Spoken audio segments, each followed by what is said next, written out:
1,06,464 जो पहले से कॉन्ट्रेक्चुअल एम्प्लॉई हैं उनको उसमें पोर्ट किया गया है और वो भी डिपार्टमेंट की सहमति से किया गया है। उसमें से पोर्ट करने के लिए जो प्रपोजल था वो 1,06,000 का था, लेकिन 95,424 लोगों ने सहमति दी, वो उसके अंदर पोर्ट हुए हैं।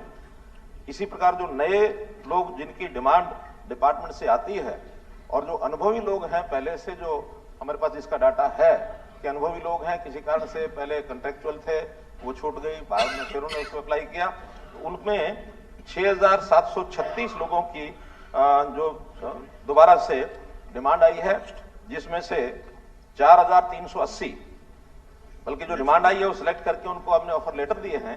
4,380 लोगों ने उसमें से ज्वाइन कर लिया है। शेष का भी समय है जो उसको ज्वाइन करेंगे। पहली बात तो ये है कि ये व्यवस्था शुरू क्यों की गई, क्योंकि बहुत से एम्प्लॉइज जो हमारे आउटसोर्सिंग पर ठेकेदार प्रथा के माध्यम से आते थे और लगातार एम्प्लॉइज के और भिन्न भिन्न ऑर्गेनाइजेशन ने कहा कि इस ठेकेदारी प्रथा को किस तरीके से खत्म किया जाए, क्योंकि ऐसे आउटसोर्सिंग के जितने भी कर्मचारी हैं उनका शोषण बहुत होता था। न उनको ईपीएफ का लाभ मिलता था, न उनको ईएसआई का लाभ मिलता था। तो इस प्रकार की बहुत सी समस्याएं थी, जिसमें से लंबे विचार के बाद हमने कहा कि ठीक है, आउटसोर्सिंग रखना तो सरकार को पड़ता ही है, क्योंकि जो स्थायी नौकरियां हैं उसके लिए हमारी व्यवस्था अलग है। वो स्टाफ सिलेक्शन कमीशन है, वो एचपीएससी है, या कहीं कहीं जो अलग से व्यवस्थाएं जो बनी हुई हैं वो सब परमानेंटली अलग से हैं। लेकिन जहां आउटसोर्सिंग किसी डिपार्टमेंट की, इमीडिएट डिपार्टमेंट की डिमांड है, उसको ठेकेदारों के माध्यम से लिया जाता था, उसके लिए ये बनाया गया है एचकेआरएन। और इसमें भी ये ठीक है कि ये बिल्कुल अस्थायी नौकरी है, 1 साल के लिए होती है। 1 साल के बाद उसको जैसे बाकी भी पहले भी उसकी एक्सटेंशन मिलती है तो उसी हिसाब से ही होगा। ये कोई परमानेंट नौकरी नहीं है। परमानेंट नौकरी का तो अलग से हमने, जैसे ग्रुप सी का भी सीईटी हुआ है, अब उसमें से नौकरियां लगभग 30-35 हजार की रिक्वेशन आ गई है। उसी के बाद ग्रुप डी की है, उसके भी सीईटी होना है, वो सब प्रक्रिया अलग है। ये तो तुरंत इमीडिएट आवश्यकता को पूरा करने के लिए एचकेआरएन के माध्यम से करते हैं। अब इसमें किस आधार पर करते हैं, आधार जो पूछा है, इसमें हमारा बिल्कुल ट्रांसपेरेंट आधार है और इस आधार के हिसाब से मैं कह सकता हूं कि पोर्टल बनाया गया है, ट्रांसपेरेंट है। उसमें पहली प्राथमिकता जो पहले से एक्सपीरियंस लोग हैं उनको लिया जाता है। अगर एक्सपीरियंस लोग उपलब्ध ना हो तो फिर उस पोस्ट के लिए उसी पोर्टल में एक एडवर्टाइजमेंट दे करके कि ये हमारे पास इतनी सीटें हैं, अगर कोई और अप्लाई करना चाहता है अप्लाई करे। उसकी सैलरी भी निश्चित है, लेवल 1, लेवल 2, लेवल 3, लेवल 4 जो एक आउटसोर्सिंग की होती है वो की गई है।